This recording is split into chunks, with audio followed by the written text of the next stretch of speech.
আজকে গাড়িতে আসতে আসতে শুনলাম কোন এক পাগলা বক্তা সে বলছে নবী অর্থ সাংবাদিক।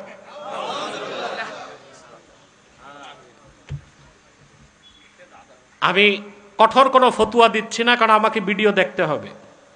যতটুক সংবাদ পৌঁছেছে, আমার মিডিয়া সেল যতটুক পাঠিয়েছে, বক্তা বলছে নবী অর্থ সাংবাদিক। এই মূর্খ বক্তাটা কি বাকুরাতুল আদবটাও পড়ে নাই? এসো আরবি শিখিটাও পড়ে নাই? নবী অর্থ সাংবাদিক না, নবী অর্থ সংবাদ বাহক, যেটার ইংরেজি হচ্ছে মেসেঞ্জার, আর সাংবাদিকের ইংরেজি হচ্ছে জার্নালিস্ট।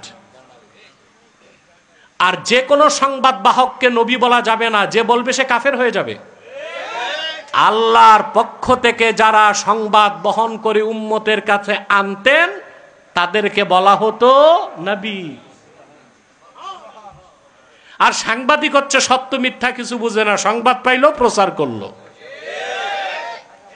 কোন অর্থ, কোন শব্দের কি অর্থ এতটুক জ্ঞান নাই। আর এই সাংবাদিক এই রকম একটা ফালতু শব্দ আল্লাহর হাবিব মুহাম্মদ সাল্লাল্লাহু আলাইহি সাল্লামের আরশচুম্বী সম্মান মর্যাদার দিকে নিসবত করা জঘন্যতম বেয়াদবি। তার তওবা করা উচিত, বক্তব্য প্রত্যাহার করা উচিত। পড়া নাই, লেখা নাই, তাফসীরের কোনো জ্ঞান নাই, হাদিসের কোনো জ্ঞান নাই, আরবি লুগাতের কোনো জ্ঞান নাই, বাস স্টেজে উঠলো আর যা খুশি তা বলল। আল্লাহ হেদায়েত করুন। আজকে এতটুকু বললাম, সময় দিলাম বক্তব্য প্রত্যাহারের এবং সংশোধনের।